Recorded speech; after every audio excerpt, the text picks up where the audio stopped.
Cash Color Cannabis, a high level of conversation on LivehiphopDaily.tv. Not at the studio just yet. I'm still in the house right now doing my thing like most people are across the country. But I was dedicated to bringing you another episode, another edition of a high level of conversation, which is Cash Color Cannabis podcast, sponsored by 610 Organics tonight.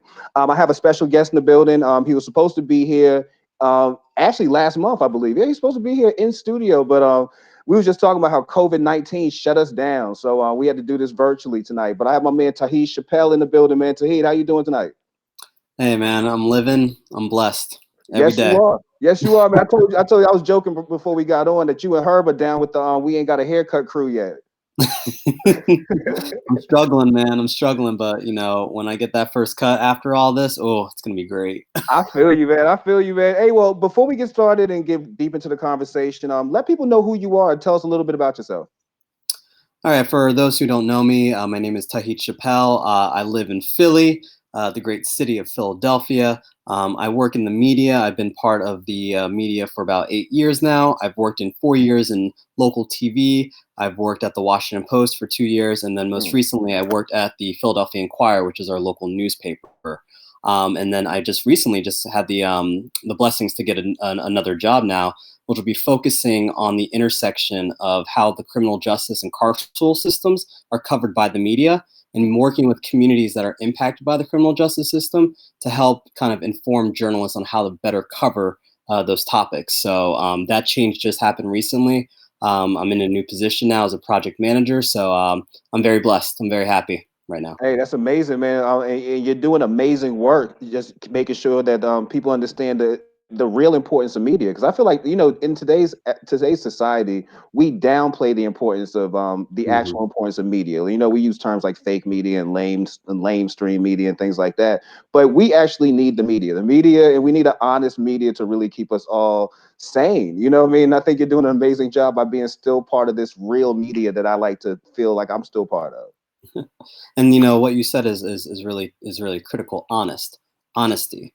Yeah. Working in and what I like to say, working in commercialized traditional media, which is a whole different section of the media industry, right? The media industry is a massive ecosystem, right? Yeah. What we're doing here is media, but it's not the same as what someone would think as a traditional TV network like NBC or ABC, right? There's different variations of that. So honesty, when it comes to the media, honesty is an interesting conversation that we can definitely have, because part of my work here in Philadelphia, I get to sit on the board of a association called the Philadelphia Association of Black Journalists, and this is the largest and the oldest association of Black journalists in the country, and it focuses on making sure that the media does tell stories from the Black community in a very fair and in a very accurate portrayal. And honesty comes with reporting. We need to be honest about the facts. We need to be honest about what is actually happening to people in our communities. And so I'm glad you brought that up, because honesty sometimes in the media is very hard to come by. And, it's up to people like us to hold people accountable so that our stories are being shared fairly and accurately. Yes, yes, and I thank you for that. And, I'm a big believer that representation matters, and right now it's about really what you see and who you see carrying the media. Like Hmm. when I grew up, I remember watching 60 Minutes with my mother and father, and I was always impressed by Ed Bradley. Like Ed Bradley was the coolest black dude I've ever seen in my life at that moment. He's on the news. He had the earring in his ear. He just talked with slang. Like he was cool like that.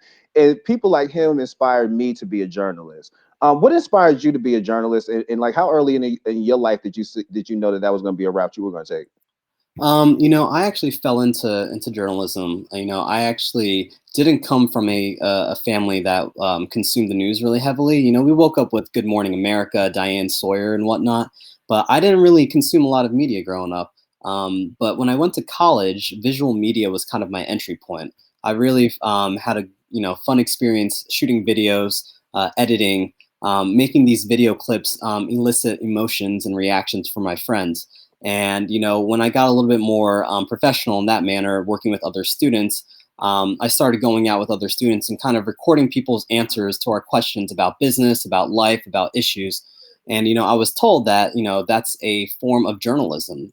Asking questions, learning about new things, trying to inform people about topics and issues that you care about, or topics and issues that, you know, a community at large cares about, and bringing that person or that story to more people. So, you know, journalism for me was something that I never really pursued. I never thought that it would be impactful, but the more I got to do it, the more I got to tell other people's stories, and see the impact and the reaction to people.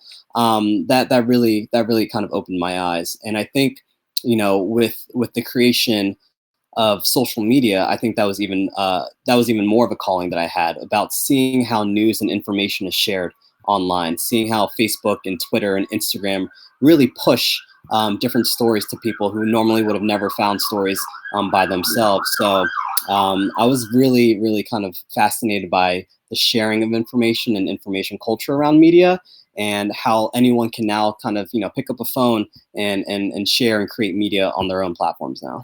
Yeah, and that's amazing, and it's also dangerous to me all at the same time. Hmm. Especially when you know we're in the light right now where Ahmad Arbery, you know, and listening to Rest in somebody, peace. the whole we can just arrest you when we feel like it is part of this media cycle I see on social media where people feel like it's like this insane amount of power you believe you have, you know, and I Yeah. really think that it's just insane to see how people just really take it. And I think social media is such a toxic place because of what you said. You have the ability to just pull out a phone and just become a reporter out the blue without having to follow some of the same guidelines that you might have as a follower, as an actual reporter. You know, I've been watching a story float around, the totally false story about Takashi 6ix9ine signing the Rock Nation, and I said to myself, you What? know, yeah, exactly, didn't happen, didn't happen, didn't happen. Matter of fact, Takashi's people had to come out and say it didn't happen. But I'm listening to it, and I'm like, you know, this is crazy because if I would have put that on my blog, somebody would have called me out and said it's not only is it not real, but I'd have to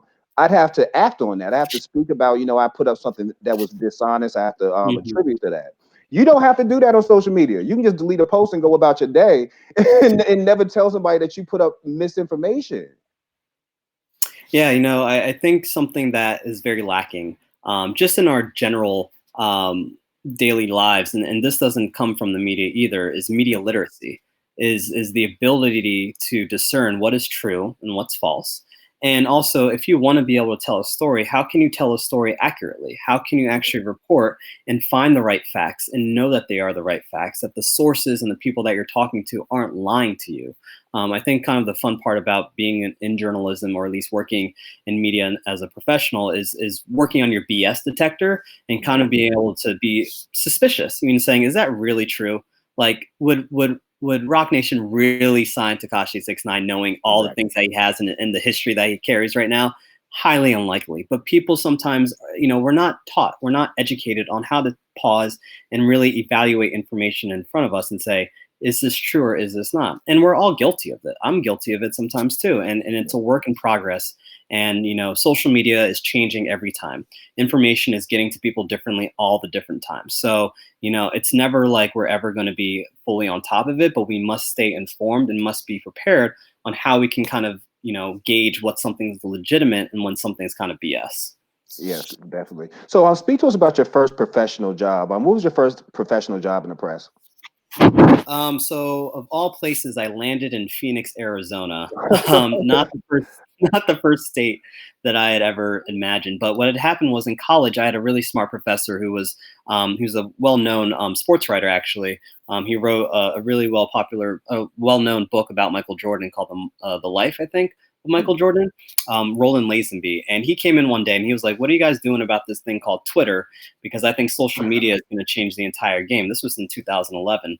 Um, and he said that, you know, if you're not branding, if you're not blogging, if you're not talking about the things that you care about, if you're not networking with other journalists on social media, you're not going to be a part of this. You're not going to be part of this change in the media industry.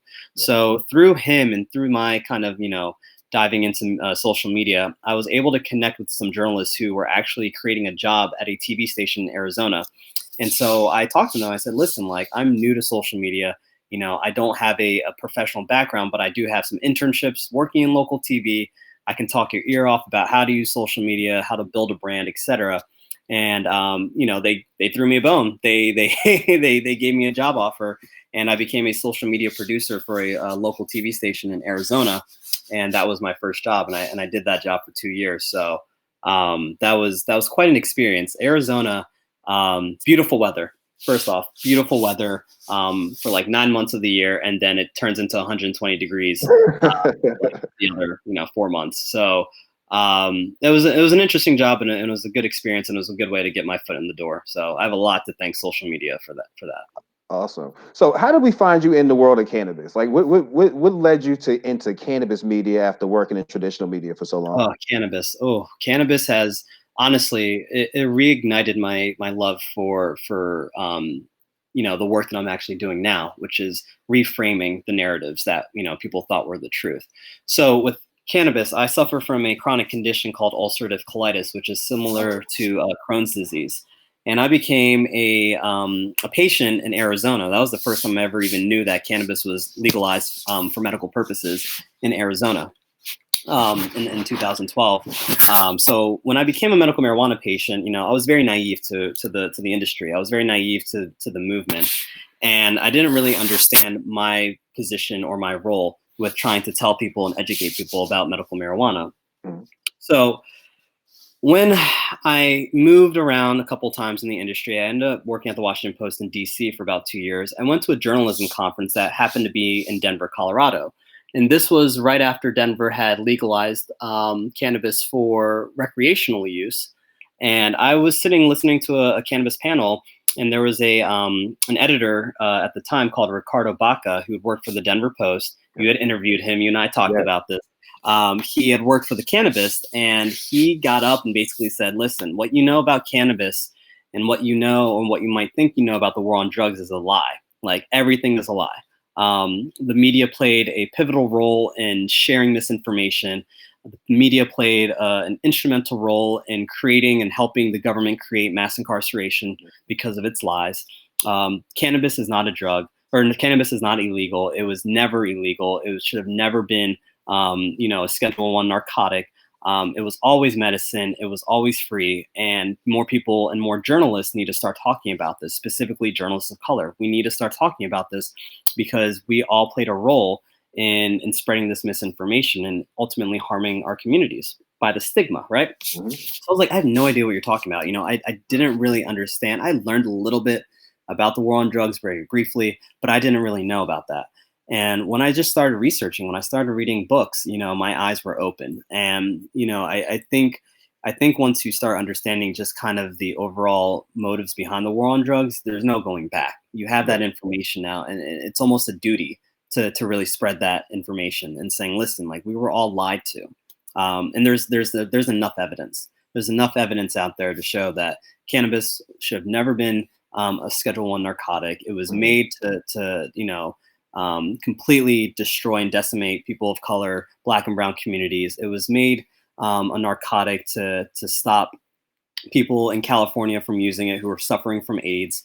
It was a way to create money and profits off of people by incarcerating them, and that really ignited my passion in trying to just spread the word.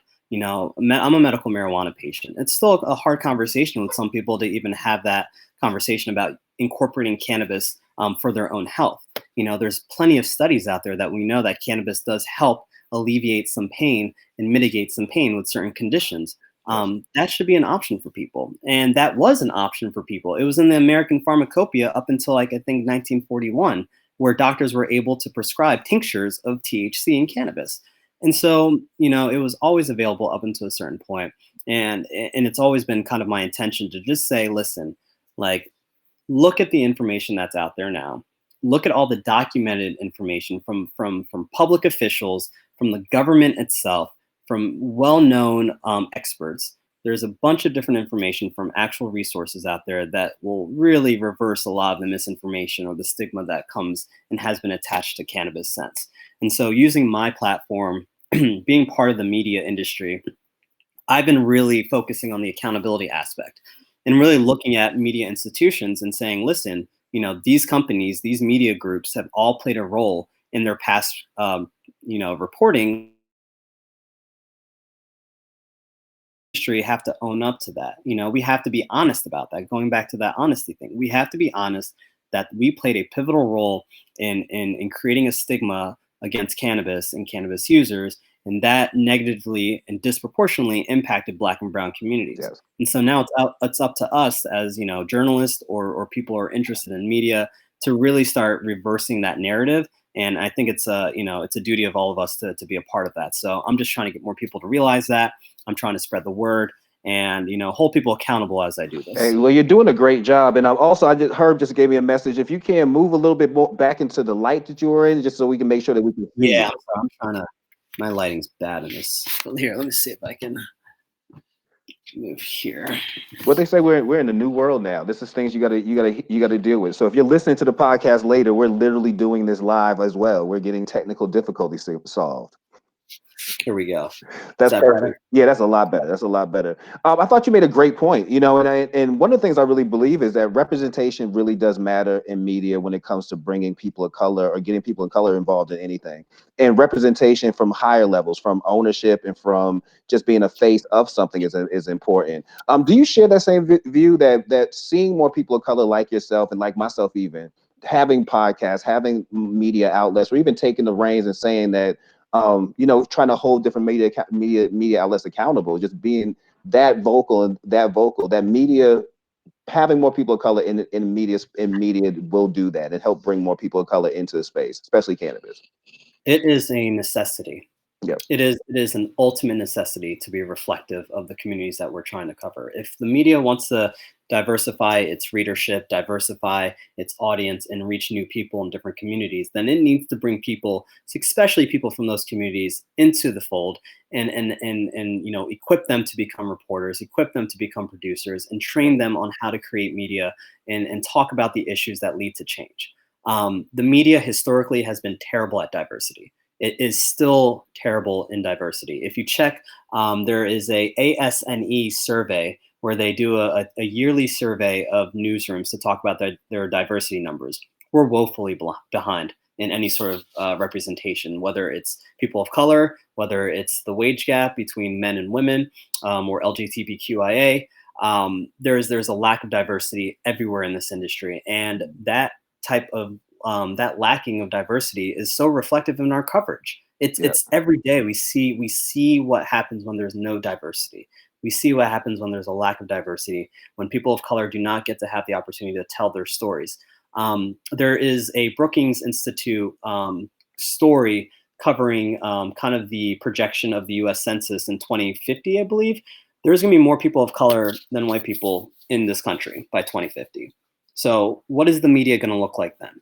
If we're not reflective of it now, in a couple decades right now, how are we going to actually be reflective and be able to accurately, fairly, and honestly tell stories that are impacting people of color if white people are the minority telling these stories with all these big platforms? It's imperative that we get more people in the industry. Yes. It's imperative that we train our own peers, our own networks on how to tell stories accurately and fairly so that we can build rapport, so we can make change happen and get those issues to front and center to the authorities and the officials who have the power to make things happen.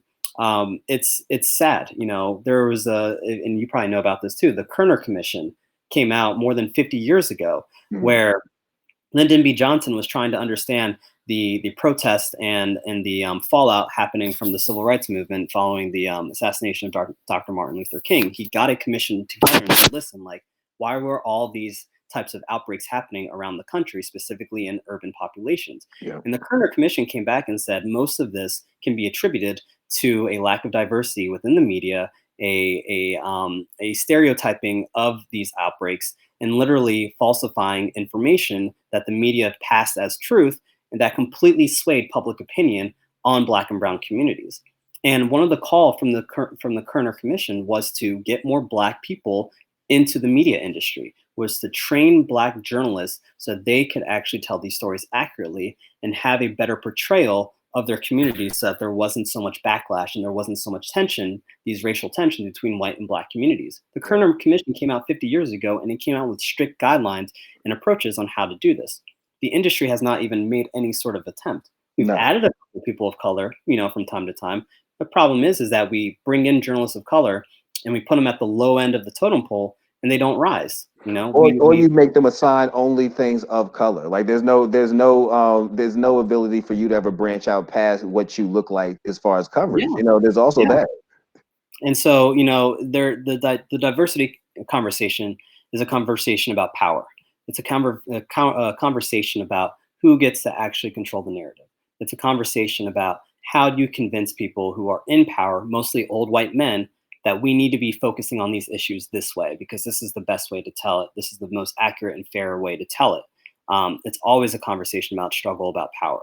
And so, you know, I will always be in this fight to have more representation, and I'll always be in the fight to say, listen, if the mainstream media, if commercial media is not going to tell the narratives that we need and we know to be true, then we need to take control of that and tell them ourselves. So, Yeah.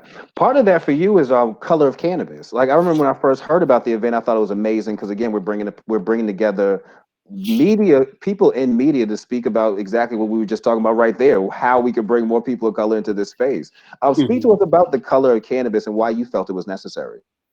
So when I became an executive board member of the Philadelphia Association of Black Journalists, I had the privilege of just tossing around a couple of ideas that our nonprofit wanted to focus on. You know, being a Black media nonprofit, we wanted to talk about different issues and bring our community members together and our journalists together to talk about things that we thought were really passionate or things that we thought were overlooked or underreported.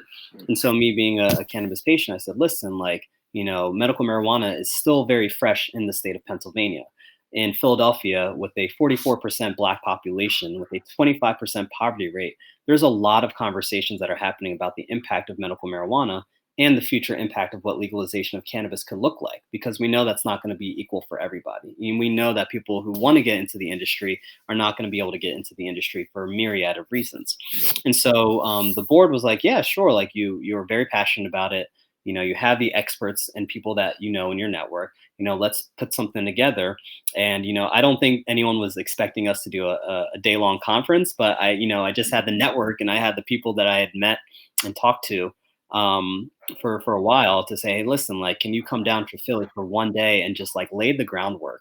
You know, talk to journalists, talk to community members, Philadelphians and those in the Philly region, just about what legalization means. You know, you don't have to go in and advocate for legalization. You don't have to go in and tell people how to sign up for a medical marijuana card, but just lay the groundwork of what cannabis really is, why is it important, and why people of color and Black journalists specifically should be covering this more seriously. Yeah. And that day long conference, it was funny because I remember some people kind of coming in snickering, asking like, "Where's the weed at? Where it is?" And then we have all these people, these experts, all dressed up like super professional, and you can just see people's eyes pop out of their heads, like their jaws drop. The level of conversation and engagement was so much that the one complaint that we had was that people didn't have enough time to talk to the panelists because they were so engaged. They had so many questions, and that was part of reversing the stigma. You know, that was part of saying, listen, like, you think a person who consumes cannabis is a typical regular stoner, we don't look like that all the time. We don't always look like that, and we may never look like that. There are professionals among us who use cannabis who don't look like what's portrayed in the media, and certainly not what's been portrayed in the media in the past. Yeah. So the Color of Cannabis was a good way to lay down the foundation for Philadelphians specifically to say, listen, we're a Black city. We have a lot to win and a lot to lose when it comes to legalization. As journalists, we should be talking about these types of opportunities and what's at stake for our community members. And so that was a really good conversation. That was a really good day. Great, great, man. And I know I was blessed to actually be part of the Atlantic Conference, which to me seems like a bigger version of Color of Cannabis. But we of course because of COVID-19 we didn't get a chance to go through with that. Speak to people about the Canada Atlantic Conference and what is the future for that? Do you see it going on sometime this year possibly? So the Can Atlantic Conference was kind of version two of the Color of Cannabis. Okay. I was very proud about the Color of Cannabis because we had 85% speakers. All the 85% of the panelists were all people of color. They were all experts of color, which is sometimes very hard to find in different cannabis conferences. You know Yeah. it, I know it. We go to these cannabis conferences and they're just a bunch of white men talking all the time. Like, that's not reflective of who's actually impacted. That's not reflective of the actual underground market that's been, you know, holding the industry together for all these years before legalization. And then 99% of our presenters were women of color. So like it's not hard to do. So the Can Atlantic conference was kind of a version two of that. It was activating my network within the Mid Atlantic region and say, listen, like New Jersey, we know from the news that New Jersey is going to put up to voters to legalize cannabis this November, right? And this was last year. So I was talking about like there's these discussions. We saw the big push for New York and a big push for New Jersey to legalize in 2019. I'm like, okay, the conversation's happening. And once one state actually legalizes, the domino effect is going to happen at some point. Yes. So we got together, with the executive board, and I said, listen, like, I want to be able to have an understanding of what's happening around Pennsylvania, because ultimately what happens around Pennsylvania is going to influence Pennsylvania too. And it came out of that conversation of saying, listen, like, why don't we figure out like a state of the state report? Why don't we get people who are on the ground doing the hard work to educate, outreach, and push to legalize? Let's get members of those communities from every state in the Mid Atlantic region to come into Philly for 2 days. And over the course of 2 days, talk about here's what's happening in my neighborhood. Here's what's happening in my state. Here's how we're pushing for legalization. Here's the roadblocks that we're kind of running into, but here are some solutions that we think might work to get move the needle forward. And then with the media component would be, here's the issues and the stories that we feel like are being underreported or overlooked. And here are some ways that we think journalists could do a better job in covering these areas, providing a constructive criticism of sort on how journalists can get better at covering the movement within these different states. So over 2 days, we would have presenters from New York, New Jersey, Delaware, Maryland, Virginia, DC, West Virginia, and Pennsylvania come in and basically share this knowledge with everybody. We would get all their networks and all their groups to come in. We're all moving at 10,000 miles per hour. It would be a good time for all of us to kind of look and say, hey, what's happening in Delaware? Or hey, what's happening in DC? Or hey, look how New Jersey got their stuff on the ballot. Like, how can that influence West Virginia? Look how fast Virginia is moving right now. Could Pennsylvania do something similar too? We haven't decriminalized in Pennsylvania across the state. People forget that it's only decriminalized in certain parts of this state. What could we take away from Virginia's movement to see if that could actually be implemented here in Pennsylvania? So the Can Atlantic Conference was this idea of bringing this entire community together in this one region and really having these kind of bigger just conversations about, what's the impact of legalization around this area, and what can other people learn and take back to their own communities too. So that was supposed to kick off 420 month. I was so pumped for that. Obviously, We that all didn't. were. But we're going to try to hold it in the end of September, I believe September 26th and 27th.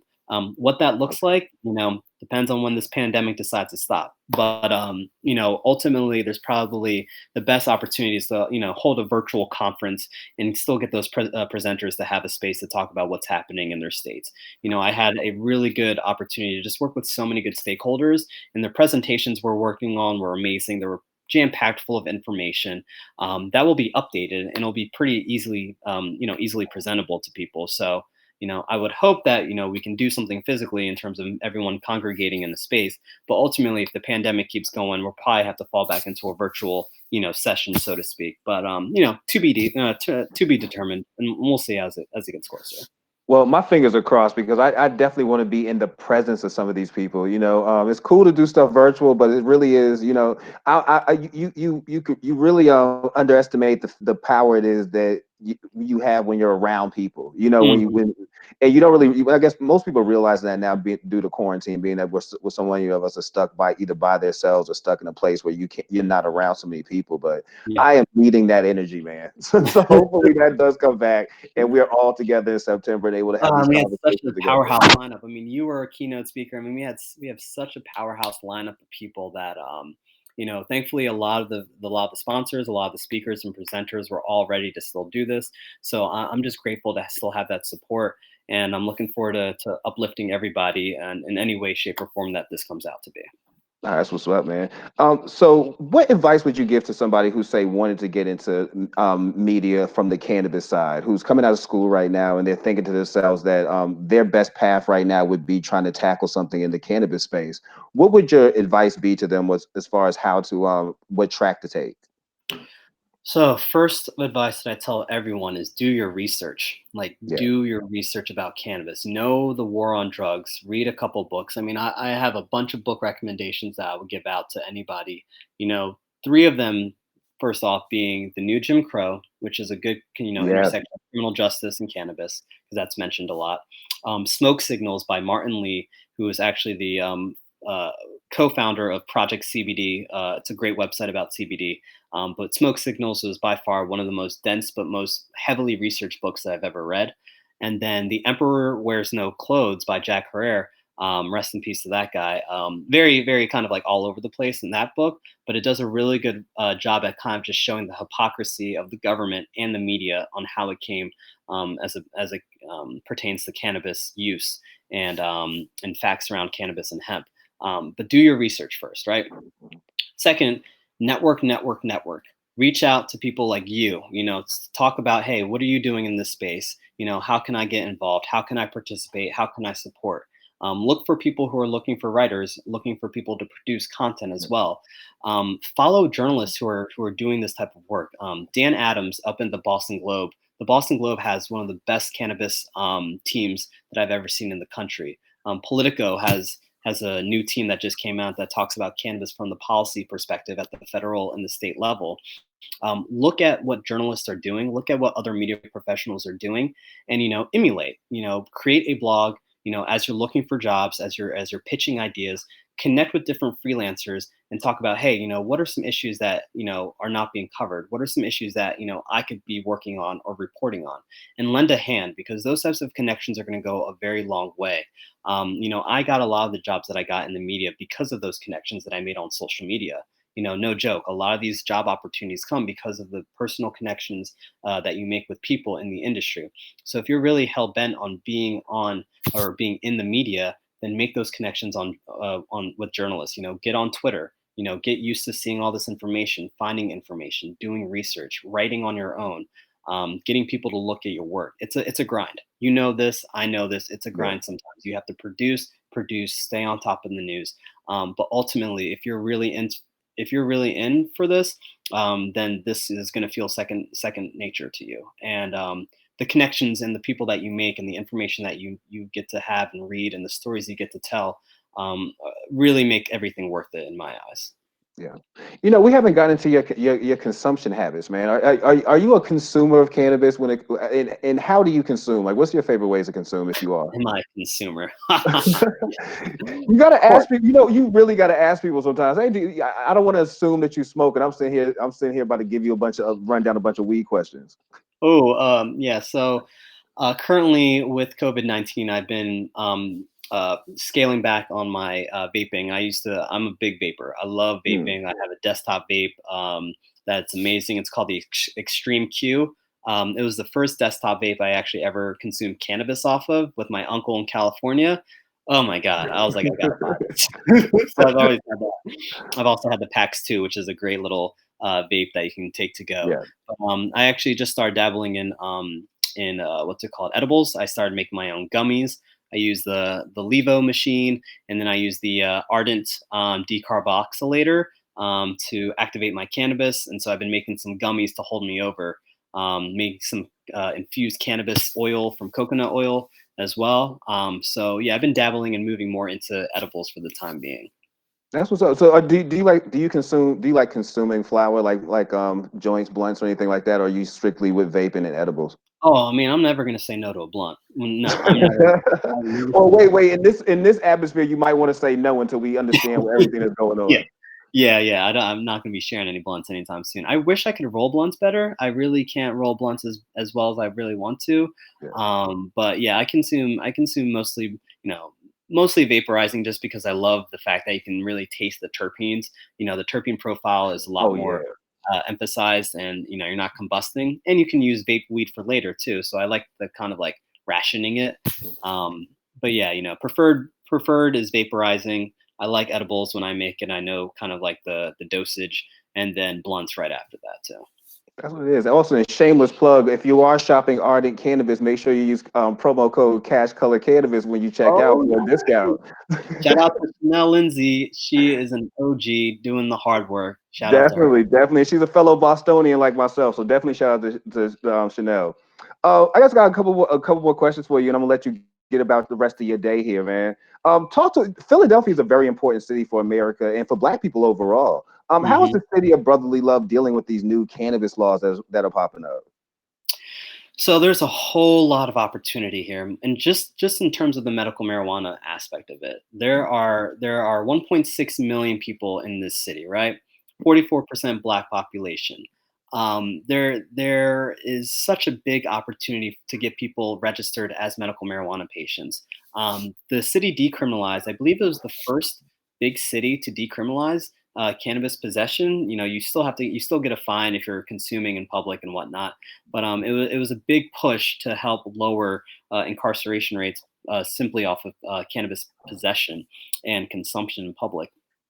But even with medical marijuana being legalized, there's still a lack of information and a lack of access to the public transportation system to get people to and from doctors is very difficult. Like I mentioned, 25% poverty rate, which is obviously affecting more Black and Brown communities than white communities, stymies the sign up process too because it can be pretty expensive. Yeah, Doctors in our state of Pennsylvania, they don't have to adhere to any sort of standardization on how much they charge patients. And because cannabis isn't covered by insurance, if you go to a doctor, they may charge you $100, $150, or even $200 for a recommendation. You may go to another doctor and they may cover it, just for $50 or something like that too. So there's a lot of the emphasis is on a person to have to do this information themselves or this information gathering themselves in order to become a patient. It's a very pay to participate system. So it's already kind of financially a barrier for a lot of people to become medical marijuana patients. So the growth could be a lot more. People could definitely become patients if it wasn't so financially rigorous. But once you do become a patient, if you're able to become a patient, you have access to all the dispensaries. You can go anywhere you want in the state to get it. Prices are still, still high. People have been complaining about how high the prices are, and that's typically what we see a lot in medical programs as well. As the prices are way too high. Market is still very competitive, and I don't blame people for going to market or staying with their dealer too if they want to, just because the prices are still high. But I tell people that if you're able to afford it and you're able to get it from a dispensary, it is worth it to a certain degree because you know where that flower is coming from. exactly. And it does have lab testing requirements. Are they super rigorous? No. But do you get to know where your cannabis is coming from, how much THC and CBD is in there, the types of terpenes? It does make you a more informed consumer. And I think the informed consumer is the best type of consumer, whether you're a patient or you're not, because you can gauge and you can tell now the quality of cannabis that you're putting into your body.